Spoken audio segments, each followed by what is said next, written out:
YouTube channel परीक्षा सहपाठी में आप सभी का हार्दिक स्वागत है। Good evening to all of you. मैं रितु। चलिए, हम जो अपने डेली जो टेस्ट कर रहे हैं, मॉक टेस्ट जो लगा रहे हैं, आरपीएससी जो लाइब्रेरी आपका है, रिटो की हम तैयारी कर रहे हैं, जिसमें डेली लाइब्रेरी के मॉक टेस्ट हम करते हैं। डेली एक जो मॉक टेस्ट आपका होता रहता है लाइब्रेरी का। तो लाइब्रेरी के जितने भी पेपर आपको मिलते हैं उन सभी को आप प्रिपेयर कर लीजिए, तैयारी अपनी कर लीजिए। चलिए, अब हम जो अपना डेली का एक मॉक टेस्ट अपना लगाते हैं। नेक्स्ट अपना चलते हैं अगले पेज पर। नेक्स्ट सबसे पहले आपको क्या करना होगा, सबसे पहले तो आपको जो चैनल है परीक्षा सहपाठी, इसे आप सब्सक्राइब करके रखिए। सब्सक्राइब करने के बाद जो नोटिफिकेशन का बेल आइकन होता है उसे भी आपको ऑन रखना है, और टेलीग्राम चैनल आपको ज्वाइन करके रखना है, जिससे आपको जो पीडीएफ होती है, मॉक टेस्ट की पीडीएफ हो गई या फिर प्रीवियस ईयर के जो क्वेश्चन पेपर होते हैं उन सभी की जो पीडीएफ है वो आपको टेलीग्राम चैनल पर मिलेगी। तो टेलीग्राम चैनल भी आपको ज्वाइन करके रखना है। चलिए, आज जो मॉक टेस्ट है आपका, मॉक टेस्ट नंबर ये आपका 25 है। जैसे कि आपको पता ही है, एक क्वेश्चन का आंसर देने के लिए, एक क्वेश्चन के आंसर देने के लिए आपको 10 सेकंड का टाइम मिलता है। 10 सेकंड आपके लिए सफिशिएंट होती हैं। तो 10 सेकंड के टाइम में आपको आंसर अपना बताना होता है। चलिए, अब हम चलते हैं अपने फर्स्ट क्वेश्चन की ओर। तो पहले क्वेश्चन को स्टार्ट करने से पहले अपना जो टाइमर है, जो घड़ी है, हम उस घड़ी को लेके आते हैं। चलिए, फर्स्ट क्वेश्चन है आपका, INFLIBNET is a. Question first में पूछा गया है कि INFLIBNET is a, यानी इन फ्लिप नेट क्या है। तो आपको बताना है जो इन फ्लिप नेट होता है कि वो है क्या। Option A, network of the libraries and information, सूचना एवं पुस्तकालयों का network. Option B, network of educational institution, शिक्षण संस्थाओं का network. Option C, global network of network, यानी नेटवर्कों का व्यापक विश्व network. Option D, network of an institution, एक संस्था का नेटवर्क। तो 10 सेकंड आपको मिलेगी, जिसमें आपको बताना है कि जो इनफ्लिप नेट है वो होता क्या है। तो आपका टाइम स्टार्ट होता है। अब 10 सेकंड के अंदर आपको राइट आंसर अपना बताना है कि इनफ्लिप नेट आखिर होता क्या है। तो इनफ्लिप नेट है क्या। चलिए, आपका जो टाइम है वो समाप्त हुआ। तो इनफ्लिप नेट क्या होता है। इनफ्लिप नेट आपको पता ही होगा कि इनफ्लिप नेट क्या है। सूचना और पुस्तकालयों का एक नेटवर्क आपका है। Network of the libraries and information, सूचना एवं पुस्तकालयों का नेटवर्क कौन है, इनफ्लिप नेट होता है। तो ऑप्शन ए जो है ये करेक्ट आपका हो जाएगा। इनफ्लिप नेट एक सूचना और पुस्तकालयों का नेटवर्क है। चलिए, नेक्स्ट क्वेश्चन की ओर बढ़ते हैं। नेक्स्ट आता है हमारा सेकंड क्वेश्चन है। क्वेश्चन सेकंड में पूछा गया है, which of the following is correct order of the work flow, निम्न में से कौन सा कार्य संपादन की दिशा में सही क्रम है, यानी उसका जो ऑर्डर है वो सही है, करेक्ट ऑर्डर है। ऑप्शन ए, डिसेमिनेशन, सिलेक्शन, प्रोसेसिंग, एक्विजिशन। सबसे पहले परिसरण होगा, देन आपका चयन क्रियान्वयन है, फिर आपका अधिग्रहण। तो आपको करेक्ट ऑर्डर आपको चुनना है। 4 ऑप्शन आपको दिए गए, कौन सा ऑप्शन में करेक्ट ऑर्डर होगा वो आपको बताना है। ऑप्शन बी है सिलेक्शन, प्रोसेसिंग, एक्विजिशन, डिसेमिनेशन, चयन क्रियान्वयन, अधिग्रहण, प्रसरण। Option C, selection, acquisition, processing, dissemination, चयन, अधिग्रहण, क्रियान्वयन, प्रसरण। ऑप्शन डी है प्रोसेसिंग, एक्विजिशन, डिसेमिनेशन और सिलेक्शन, क्रियान्वयन, अधिग्रहण, प्रसरण, चयन। तो आपको यहाँ पर राइट ऑप्शन जो है वो आपको बताना है। 4 ऑप्शन आपने पढ़ लिए, कौन सा यहाँ पर करेक्ट ऑर्डर है वर्क फ्लो का।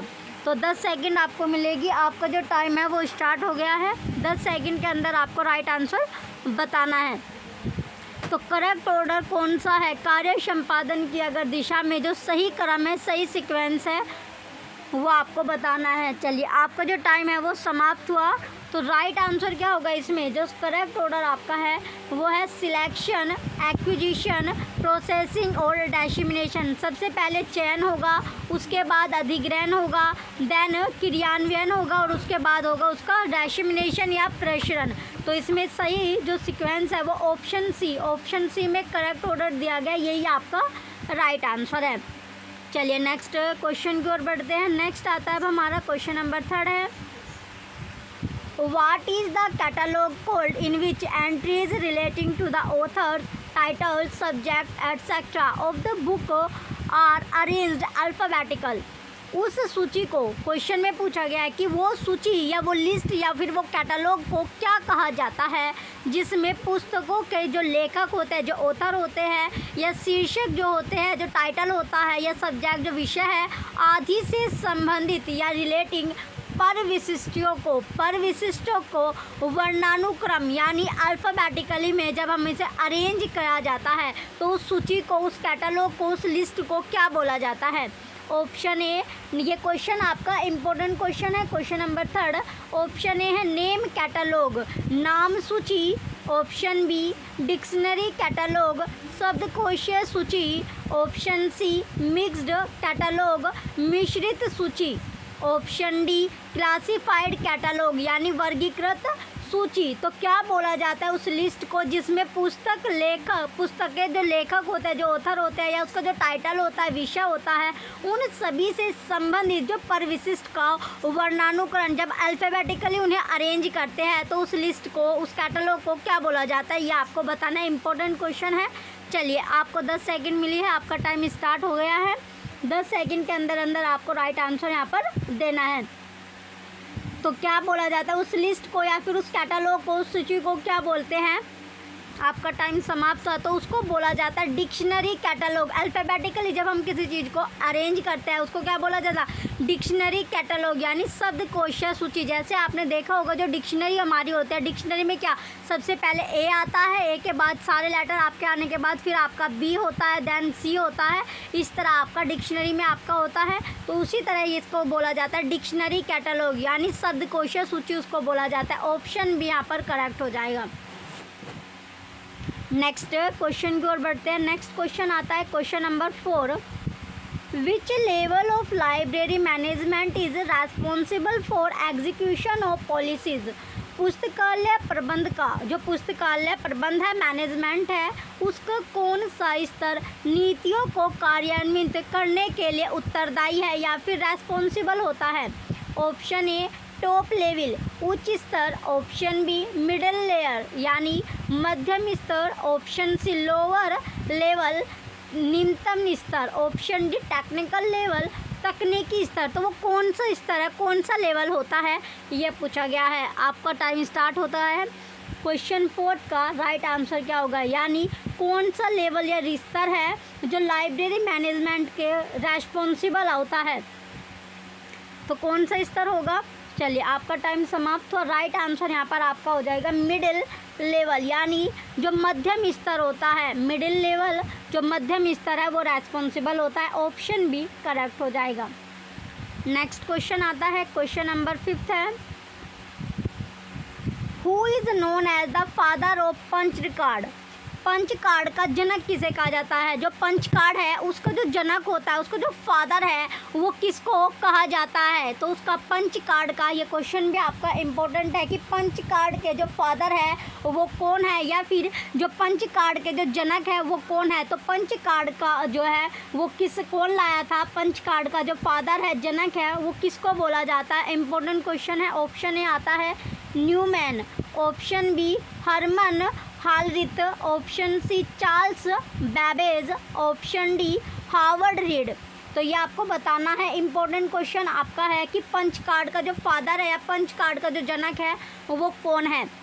आपका टाइम स्टार्ट हो गया है क्वेश्चन 5 में कि पंच कार्ड का जो जनक है वो कौन है, पंच कार्ड का जो जनक होगा वो कौन है। तो पंच कार्ड को लाने वाले कौन थे, पंच कार्ड का जो फादर है या जनक है वो किसको बोला जाता है, वो बोला जाता है आपका हरमन होलरिथ। ऑप्शन बी करेक्ट है। तो पंच कार्ड कौन लाए थे, हरमन होलरिथ लाए थे। ऑप्शन बी करेक्ट हो जाएगा। चलिए नेक्स्ट आता है अब आपका, यहाँ पर सबसे पहले आपको क्या, जो यहाँ पर जो चैनल आपका है, यहाँ पर आपको फ्री क्लास आपको मिलते हैं, कोई भी आपको पैसा नहीं देना पड़ता, पे क्लास आपकी नहीं है, फ्री आपको प्रैक्टिस टेस्ट लगाए जाते हैं, उसके साथ साथ फ्री आपको मॉक टेस्ट मिलता है, जिसके साथ साथ आपको टेलीग्राम चैनल पर PDF भी यहाँ पर मिलते हैं। अगर आपको सीटेट की प्रिपरेशन आप कर रहे हो, सीटेट की तैयारी कर रहे हो, तो यहाँ पर केवल 99 रुपये में आपको सीटेट के प्रीवियस ईयर क्वेश्चन पेपर मिल जाएंगे और सीटेट के नोट्स भी आपको मिल जाएंगे। तो 100 रुपये में आपको UGC नेट के प्रीवियस ईयर क्वेश्चन पेपर आपको मिल जाएंगे से यानी जितने भी आपके यूट्यूबर हैं, जितने भी यूट्यूब है आपका, जो यूट्यूब पे आपको पढ़ाते हैं, पे जो आप नोट्स के लिए करते हो, सबसे सस्ते आपको यहाँ पर मिलने वाले हैं, प्रीवियस ईयर क्वेश्चन पेपर भी और नोट्स भी। अगर आप बाय करना चाहते हो तो आप इस लिंक से बाय कर सकते हो। चलिए नेक्स्ट आता है अब आपका नेक्स्ट क्वेश्चन है अब हमारा क्वेश्चन नंबर 6। क्वेश्चन 6 है, who designed analytical engine. Analytical engine किसने बनाया? जो एनालिटिकल जो इंजन है वो बनाने वाले कौन थे, उसका नाम क्या था, जिसने एनालिटिकल इंजन का निर्माण किया है, कंस्ट्रक्ट किया है। तो जो डिज़ाइन किया है एनालिटिकल इंजन का, उसका नाम आपको पता होना चाहिए। ऑप्शन ए है Pascal, option B James Watt, option C Charles Babbage, option D गोट फ्राइड।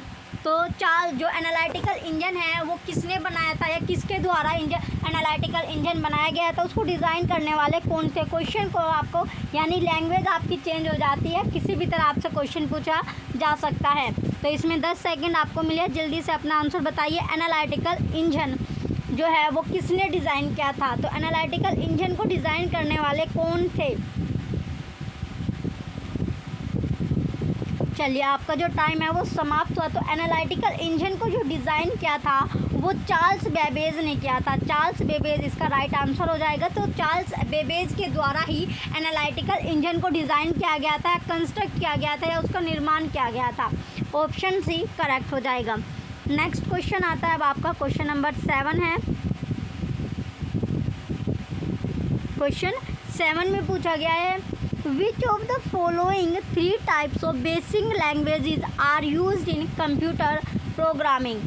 निम्नलिखित में प्रत्येक समूह की 3 प्रकार की मूलभूत भाषाओं में से कंप्यूटर प्रोग्रामिंग में किसका उपयोग किया जाता है? जो कंप्यूटर प्रोग्राम है उसमें किसका यूज़ किया जाता है, किसका उपयोग किया जाता है? Option A procedural, non procedural and unconditional, कार्यविधिक, अकार्यविधिक तथा निरुपाधिक। Option B 0 low and high levels, 0 निम्न तथा उच्च स्तर। Option C machine, assembly and high level languages, machine हो गया, असेंबली हो गया और उच्च स्तर की भाषाएं होगी। Option D COBOL, BASIC and C, COBOL, BASIC तथा सी। तो 10 सेकंड आपको मिली है, जल्दी से अपना आंसर बताइए। आपका टाइम स्टार्ट हो चुका है कि which of the following 3 types होते हैं, 3 तरह की बेसिक लैंग्वेज होती है। तो कंप्यूटर के प्रोग्राम में कौन से भाषा का यूज़ किया जाता है, उपयोग किया जाता है? आपका टाइम जो था वो समाप्त हुआ। तो क्वेश्चन 7 में जो इसका राइट आंसर हो जाएगा वो है आपका machine, assembly and high level languages. तो इसमें ऑप्शन सी जो है वो करेक्ट आंसर आपका है। ऑप्शन सी करेक्ट हो जाएगा। नेक्स्ट क्वेश्चन आता है question number 8। Binary system of numbers for computer uses only. Computer जो है उसमें बाइनरी प्रणाली के अंतर्गत कितने अंक उपयोग में आते हैं, यानी जो बाइनरी सिस्टम है उसमें कितने अंक वहाँ पर यूज़ किए जाते हैं वो आपको बताना है। ऑप्शन ए है 2, ये आपका इम्पोर्टेंट क्वेश्चन आपका है। ऑप्शन ए है 2 डिजिट 2, ऑप्शन बी 4 डिजिट 4 संख्या, ऑप्शन सी 8 डिजिट 8 और ऑप्शन डी है 6 डिजिट 6। तो कितने अंक यहाँ पर यूज़ किया जाता है बाइनरी जो सिस्टम आपका होता है? तो बाइनरी प्रणाली में पूछा गया है कंप्यूटर में तो कितने डिजिट का यूज़ किया जाता है? चलिए 10 सेकंड आपको मिली है, जल्दी से अपना राइट आंसर बताइए। क्वेश्चन 8 का करेक्ट आंसर क्या होगा? क्वेश्चन नंबर 8 का राइट आंसर आपको बताना है। चलिए आपका जो टाइम था वो समाप्त हुआ। राइट आंसर यहाँ पर हो जाएगा कितने डिजिट होता है? 2 डिजिट का यूज़ किया जाता है। ऑप्शन ए 2 डिजिट या 2 संख्या जो होगा इसका करेक्ट आंसर हो जाएगा। ऑप्शन ए राइट है। नेक्स्ट क्वेश्चन आता है क्वेश्चन नंबर 9 है। Which type of computers are most suitable for use in the libraries. पुस्तकालयों में निम्न में से कौन सा कंप्यूटर अधिकतम उपयुक्त है।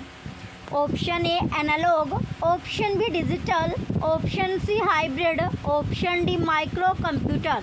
तो यहाँ पर आपको बताना है कि पुस्तकालय जो है, जो लाइब्रेरी होता है, उसमें कौन से कंप्यूटर जो है वो ज़्यादा यूज़ किया जाता है। तो कौन सा वो मोस्ट सुटेबल होता है। 10 सेकंड आपको मिलिए, जल्दी से अपना राइट आंसर बताइए। मोस्ट सुटेबल जो होता है लाइब्रेरी के लिए कंप्यूटर, वो किस तरह का यहाँ पर यूज़ किया जाता है। चलिए, आपका जो टाइम था वो समाप्त हुआ। राइट आंसर है यहाँ पर माइक्रो कंप्यूटर। तो कैसा कंप्यूटर यूज़ किया जाता है, जो माइक्रो कंप्यूटर होता है वो लाइब्रेरी में ज़्यादा यूज़ किया जाता है, मोस्ट सुटेबल आपका होता है। तो ऑप्शन डी जो है माइक्रो कंप्यूटर करेक्ट हो जाएगा। ये क्वेश्चन आपका इंपॉर्टेंट क्वेश्चन है, कई बार आपसे का जो क्वेश्चन है एग्ज़ाम में पूछा जा चुका है। नेक्स्ट क्वेश्चन की ओर बढ़ते हैं। नेक्स्ट आता है अब हमारा क्वेश्चन नंबर 10, जो कि लास्ट क्वेश्चन आज के मॉक टेस्ट का है। Who was the editor of International Encyclopedia of Social Sciences 1968 to 80? International encyclopedia of social science 1960 से लेके 80 तक का संपादक कौन था। तो जो संपादक थे, जो एडिटर थे, वो पूछा गया किसका, जो international encyclopedia of social science 1960 से 80 तक, 80 जो है 80 तक के जो एडिटर है या जो संपादक है, उनका नाम पता होना चाहिए। ये नाम आपका पूछा गया है, ये भी इम्पोर्टेंट है। Option A Allen Kent, option B David L Sills, option C Harold Lancer, option D Van Nostrand Reinhold. तो 10 सेकंड के अंदर आपको राइट आंसर यहाँ पर बताना है। आपका टाइम स्टार्ट होता है अब। 10 सेकंड आपको दी गई है। 10 सेकंड के अंदर करेक्ट आंसर बताइए कि international encyclopedia of social science 1968 से लेके 80 तक जो उनके एडिटर थे वो कौन थे। मोस्ट इंपॉर्टेंट क्वेश्चन आपका है, तो वो कौन थे। टाइम आपका जो है वो समाप्त हुआ। तो वो थे आपके David L Sills. Option B correct हो जाएगा। तो डेविड एल सिल्स थे 1968 से लेके 80 तक के एडिटर। तो ये क्वेश्चन जो था आपका लास्ट क्वेश्चन था आज के मॉक टेस्ट का। आपको मॉक टेस्ट कैसे लग रहा है कमेंट सेक्शन में कमेंट करके ज़रूर बताइएगा। Thank you.